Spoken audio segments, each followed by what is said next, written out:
ಪರಮೇಶ್ವರ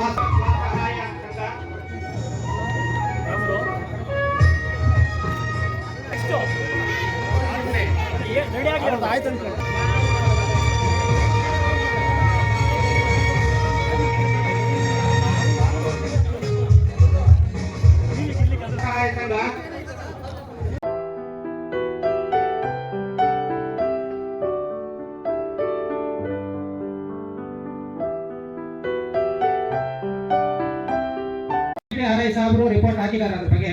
ಅದು ಸ್ವಲ್ಪ ಪಾಣಿಗೆ ಎಂಟ್ರಿ ಮಾಡಿಸ್ಬಿಟ್ರೆ ನಿಮ್ಮ ಧೈರ್ಯದಿಂದ ಅವೆಲ್ಲ ಒಳ್ಳೆ ಕೆಲಸ ಆಗ್ತವೆ. ಇದು ಓಟಿ ಹೆಡ್ ಕ್ವಾರ್ಟರ್ಗಿಂತ ಮುಂದೆ ಜಾಗ ಸಿಕ್ಕಲ್ಲ ಉಣೋದಕ್ಕೆ, ಅದಕ್ಕೋಸ್ಕರ ಅದೊಂದು ಜಾಗ ಆಗಲೇಬೇಕು ಅಂತ ದಯವಿಟ್ಟು ಕೇಳ್ತಾ ಇದೀವಿ ನಾವು. ಅದು ಕಾಂಪೌಂಡ್ ಕೇಳಿದ್ರೆ ಕಾಂಪೌಂಡ್ ಮಾಡ್ಸೋಣ. ಜನ ಸುಡೋ ಮೆಷಿನ್ ಮಾಡ್ಬೇಕಂದ್ರೆ ಅದು ಡೈಲಿ ಇಷ್ಟಂತ ಸುಡಬೇಕು. ನಾನು ಕೇಳಿದೆ ಆಲ್ರೆಡಿ ಒಂದು ಡೈಲಿ ಇಷ್ಟಂತ ಸುಡಲಿಲ್ಲ ಅಂದ್ರೆ ನಮ್ಗೆ ಲಾಸ್ ಆಗುತ್ತೆ. ಮುಂದಿನ ತಿಂಗಳ ನೋಡೋಣ, ಅದು ಜನ ಸುಡೋದು ಬೇಕಾದ್ರೆ ಮುಂದಿನ ತಿಂಗಳ ನೋಡ್ಕೊಂಡು ಮಾಡೋಣ. ಆಂಬುಲೆನ್ಸ್ ಹೇಳಿದ್ರೆ ಆಂಬುಲೆನ್ಸ್ ಒಂದು ಮಾಡಿಸ್ತೀವಿ. ಭಯಪದಿಂದ ನಮ್ಮ ಆಂಬುಲೆನ್ಸ್ 100% ಹೊಸ ಮಾಡಿಸ್ತೀವಿ. ಬೇರೆ ಕೆಲಸ ಇದ್ರೆ ನಾವು ಮಾಡಿಸ್ತೀವಿ. ಗಮನ ತಂದು ಈ ತರ ಹಾಕಿ ಮಾಡ್ಬೇಕಂತ ಹೇಳಿ ಮಾಡ್ತೀವಿ. 100% ಕೆಲಸ ಮಾಡಕ್ಕೆ ನಾವು ಬಂದಿರೋದು. ಬೇರೆ ತರ ವೈದ್ಯಕೀಯ ವೆಚ್ಚ ಮುನಿಯಕ್ಕಯ್ಯಮ್ಮ ಸೂಲ್ಕುಂಟೆ ಅವರು ಕೂಡ ಗ್ಯಾಸ್ ಸಿಲಿಂಡರ್ ನಾಗೇಶ್ ಫಲಾನುಭವಿ ಸೂಲ್ಕುಂಟೆ